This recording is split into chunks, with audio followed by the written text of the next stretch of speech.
आपके दोनों वचन तो पूरे हो गए हैं ना, तो अब यहाँ पे क्या लेने आई हूँ? मैं केवल एक बार महाराज को। प्रयास भी मत करना।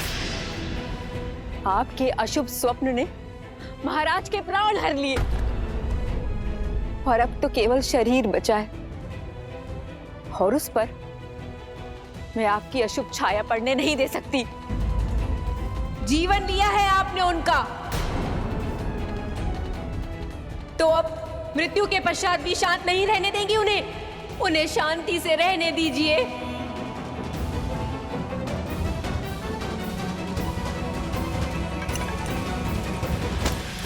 ये लीजिए, यही चाहिए था ना, इसके लिए आई थी ना।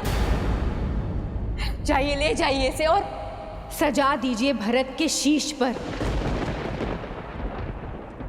कदाचित पिता के आशीष की कमी पूरी होगी।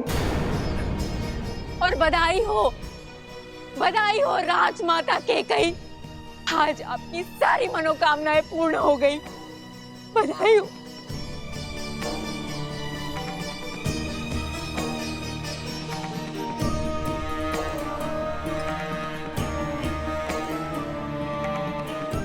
इस प्रकार से मुख मोड़ के जाने से आप सच्चाई से मुख नहीं मोड़ सकती हैं दीदी। और सत्य यही है कि आपने हमसे हमारा सौभाग्य और अयोध्या से उसका भाग्य, हमारा राम, दोनों छीन लिया।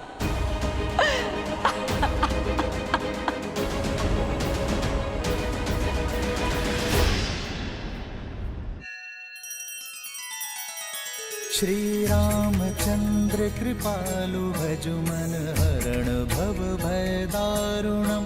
नव कंज लोचन कंज मुख कर कंज पद कंजारुणम।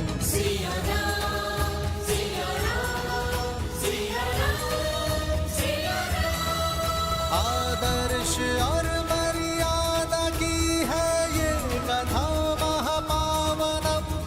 काट मद श्री से मिला दे श्रीमद रामायणम।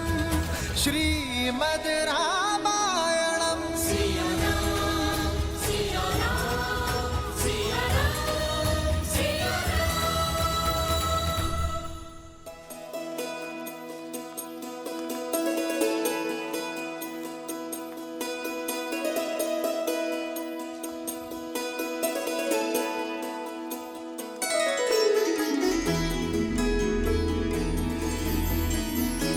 ऋषि भारद्वाज ने उचित मार्ग दिखाया है।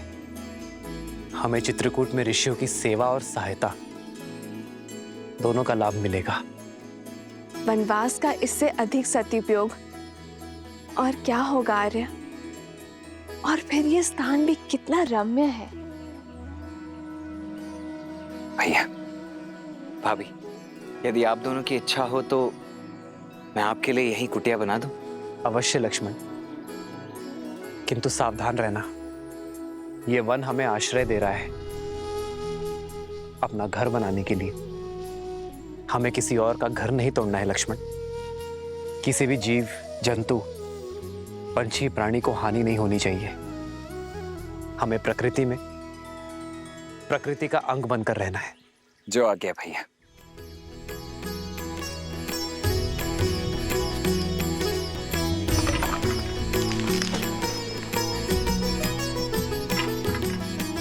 लक्ष्मण सिया सहित रघुराई। प्रेम सहित सब कुटिया बनाई। गिरिवन नदी देख मन हर्षाए। रघुवर चरित सिया को सुहाए। जब जब थक के बैठती माई। तब कंद मूल फल लाते रघुराई।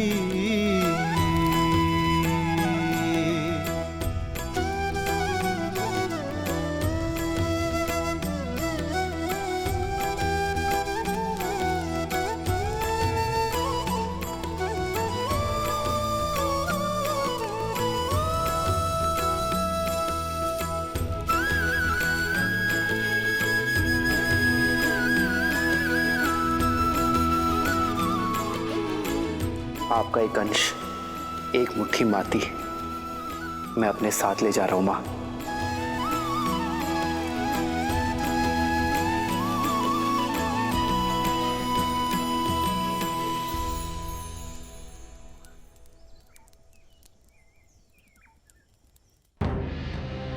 भरत क्या करेंगे आचार्य?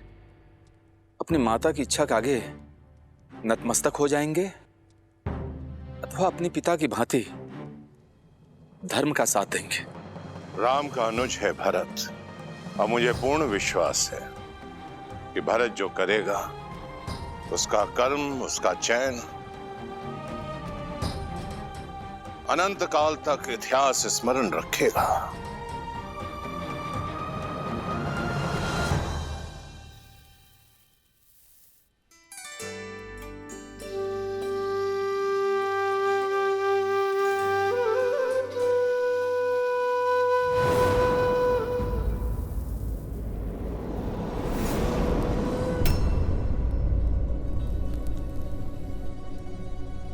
क्या हुआ भैया, आप विचलित दिखाई दे रहे? ये सब अपशकुन देखकर मेरा मन घबरा रहा है शत्रुघ्न। न जाने क्या अनर्थ होने वाला है। आप भी ना, ये दिया तो पवन के झोंके से बुझ गया, और ये सब केवल संयोग है, अपशकुन नहीं। नहीं शत्रुघ्न, केवल एक घटना संयोग हो सकती है। मैंने तुम्हें बताया नहीं, बीते कई दिनों से पूरे स्वप्न सता रहे मुझे। मन बहुत घबरा रहा है शत्रुघ्न। अवश्य ही अयोध्या पर संकट की काज गिरी है। भरत, शत्रुघ्न,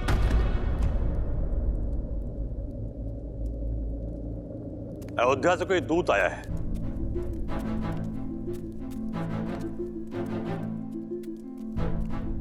प्रणाम अयोध्या कुमार, मैं महर्षि वशिष्ठ का संदेश लेकर आया हूं। उन्होंने आप दोनों को शीघ्र अतिशीघ्र अयोध्या बुलाया है। अचानक अयोध्या में सब कुशल तो है ना मेरे राम भैया? पिताश्री सब ठीक तो है? सब कुशल हैं कुमार। देखा भैया, सब कुशल मंगल है। आप यूं ही चिंता कर रहे थे। भरत, एक कुशल योद्धा पर चिंता का भाव शोभा नहीं देता पुत्र। जी मामाश्री, आप मुझे और शत्रुघ्न को लौटने की अनुमति दें।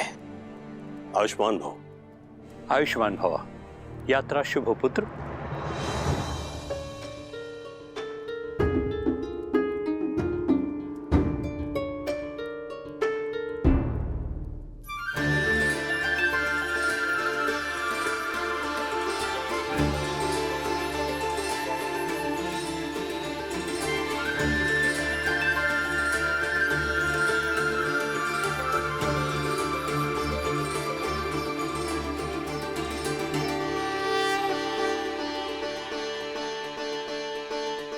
अद्भुत लक्ष्मण, बहुत सुंदर कुटिया बनाई है तुमने। आशा नहीं थी ये भी कला है तुमने। धन्यवाद भैया।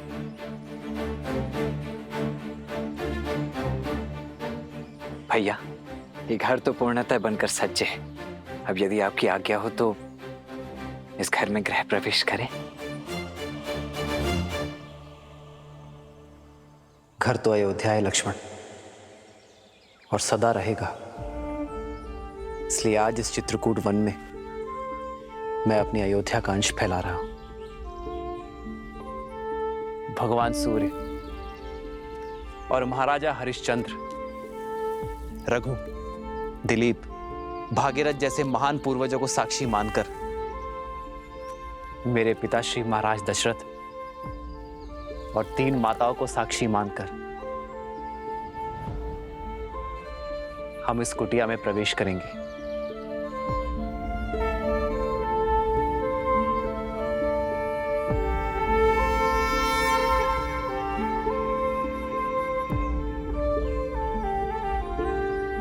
आओ।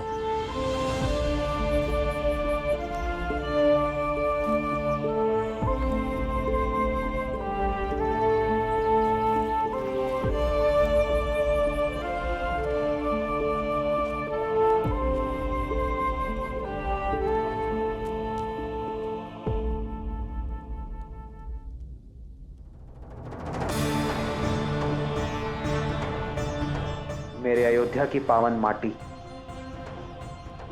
अयोध्या का मान, सम्मान और संस्कार की सूचक है आप। सदा धर्म के पथ पर चलने के लिए मेरा मार्गदर्शन करती रहना। अयोध्या की याद आ रही है ना भैया? नहीं लक्ष्मण,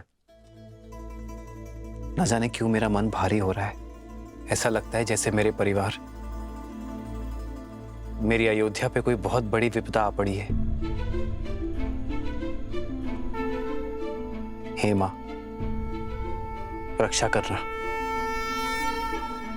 आप व्यर्थ ही चिंतित होते हैं आर्य। मेरे ससुर संसार के सबसे सक्षम राजा है। वो अपनी अयोध्या को कुछ नहीं होने देंगे। और फिर भरत भैया और शत्रुघ्न भैया भी तो हैं। विश्वास रखिए, आपके अनुज आपकी अयोध्या और आपके पिताश्री को कुछ नहीं होने देंगे। भरत पर तो स्वयं से भी अधिक विश्वास है मुझे। उससे श्रेष्ठ ना ही कोई पुत्र हो सकता है और ना ही कोई शासक।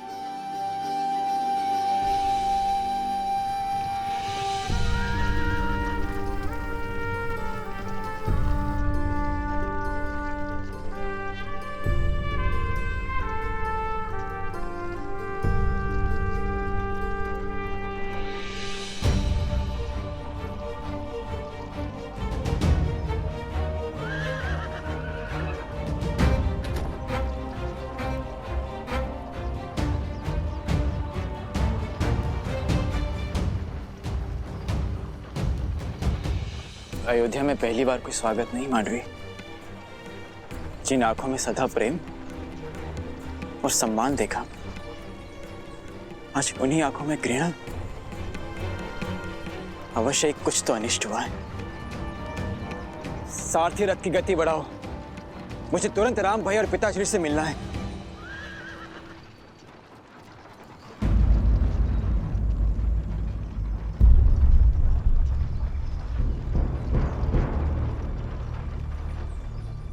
बड़ी विचित्र बात है, अयोध्या में इतनी निस्तब्धता, ना कोई सैनिक ना कोई सेवक।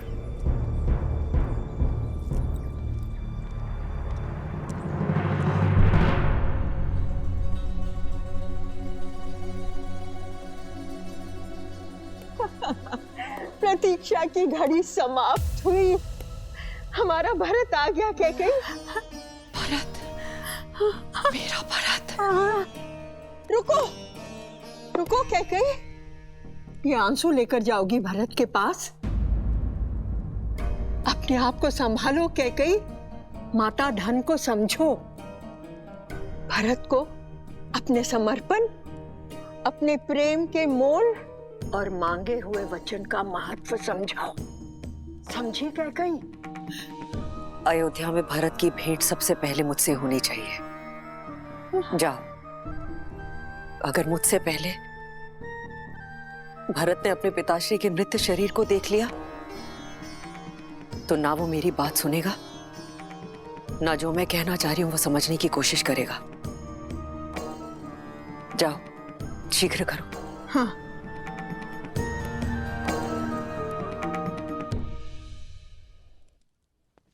राम भैया, भैया कहाँ हैं आप? भरत, राम भैया, भरत, भरत, चलो चलो। तुम्हारी माता कैकेयी कब से तुम्हारी प्रतीक्षा कर रही है। आओ चलो। अब एक बार मैं राम भैया से मिल लूं, उसके पश्चात माता से भी मिल लूंगा। मिल लेना राम से। जानते हो ना भरत, पुत्र पर पहला अधिकार माता का होता है। हाँ, कैकेयी कब से तरस रही है तुमसे मिलने के लिए। पहले पहले उससे जाके मिलो। हाँ, हाँ, लाओ दो, जाओ जाओ भरत जी। हाँ।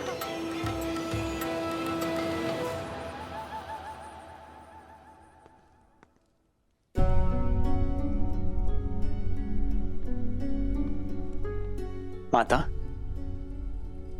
आप कैसी हैं? आपको कितना स्मरण किया मैंने। और जानती हैं आप माँ,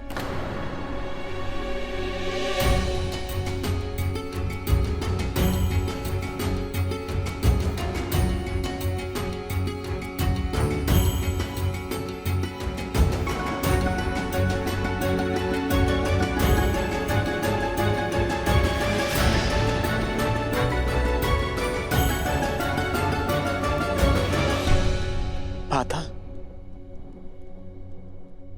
आपके चूड़ामणि, आपका ये वेश, सब क्या है माँ? माता कह दीजिए मुझे कि जिस भय से मेरा मन ग्रस्त है वो सत्य नहीं। इस सृष्टि में जो जन्म लेता है उसे एक न एक दिन जाना पड़ता है पुत्र। नश्वर शरीर सबको छोड़ना पड़ता है। कोई कितना भी प्रयास, कितना भी प्रयत्न क्यों ना करे, किंतु अमर कोई नहीं।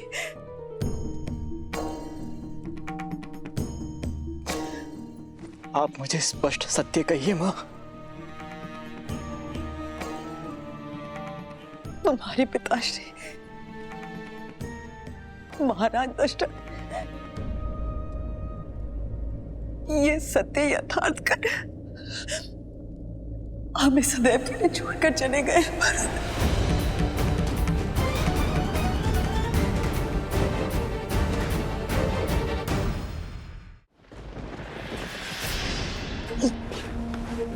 भरत नहीं, नहीं,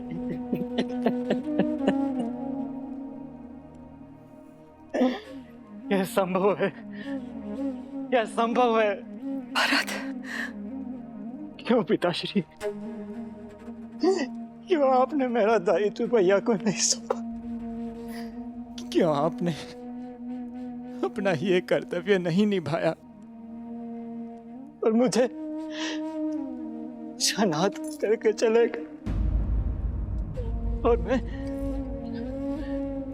मैं अभागा अंतिम समय में उनके समीप न रह सका।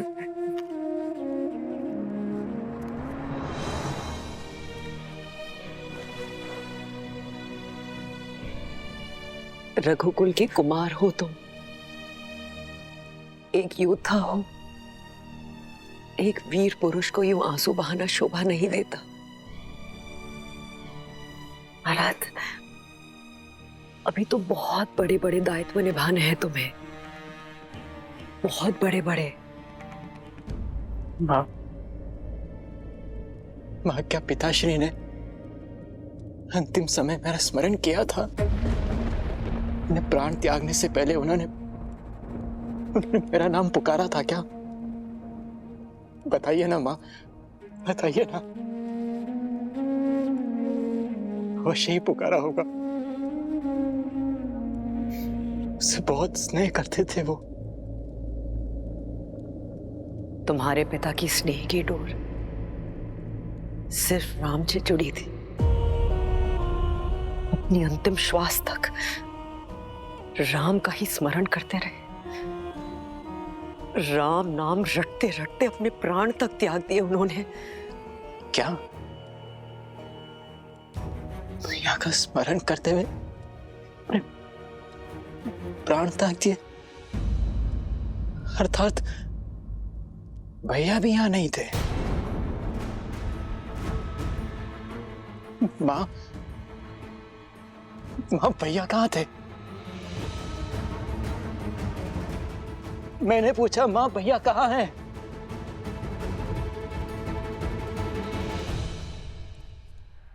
वन में।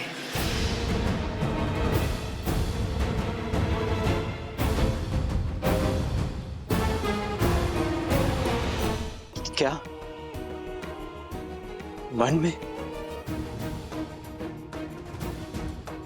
किंतु क्यों? अयोध्या में ये सब चल क्या रहा है? ऐसा भी क्या कार्य आ गया था जो राम भैया भी पिताश्री के अंतिम समय में पहुंच नहीं पाए? मैं कैसे यहां तक आ गया और भैया वन में है? क्यों माँ? रघुकुल की रीत का बीड़ा उठा रहे हैं तुम्हारे राम भैया। अपने पिताश्री के दिए वचनों को पूर्ण कर रहे हैं। वचन? कैसे वचन माँ? तुम्हारे पिता ने 2 वर दिए थे, राम को 14 वर्ष का वनवास और तुम्हें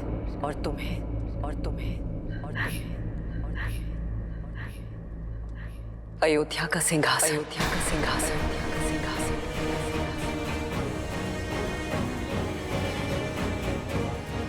तुम अयोध्या के कुमार अर्थात अयोध्या के भावी राजा घोषित किए गए हो भरत। अयोध्या का भावी राजा।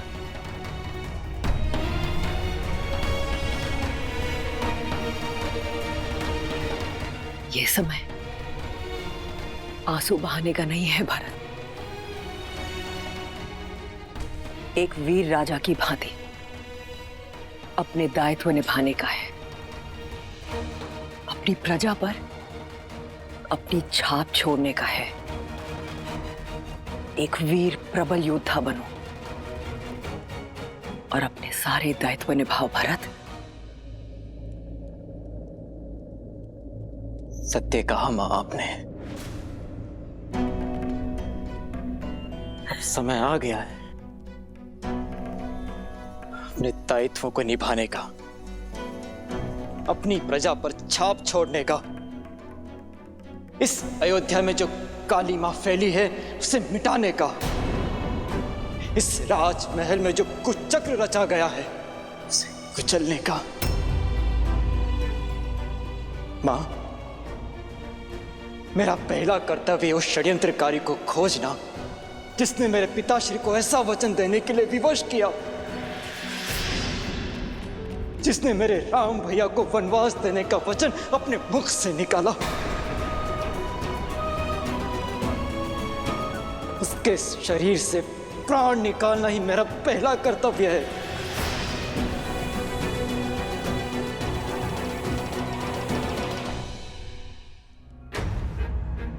सौगंध है मुझे अपनी अयोध्या की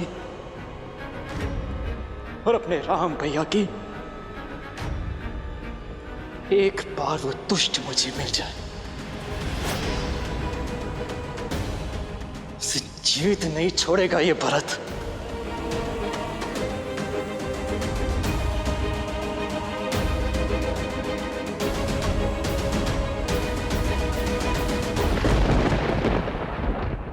जिस सत्ता और सिंहासन के लिए तुमने इतना बड़ा षड्यंत्र रचा उसे कभी पूरा नहीं होने दूंगा मैं रघुकुल कुमार भरत तुम्हारा परित्याग करता हूँ। कैकई, पिता की भस्म को आधार बना के राज सिंहासन पा ही लिया तुमने। सौगंध है मुझे अपने राम भैया की, यदि इस षड्यंत्र में अंश मात्र भी इसका भागी हूँ तो इसी क्षण मेरे प्राण निकल जाए। श्रीमद् रामायण के सभी एपिसोड्स फ्री देखने के लिए हरिओम ऐप डाउनलोड करें एंड्रॉइड के प्ले स्टोर या iOS के ऐप स्टोर से, या हरिओम यूट्यूब चैनल सब्सक्राइब करें।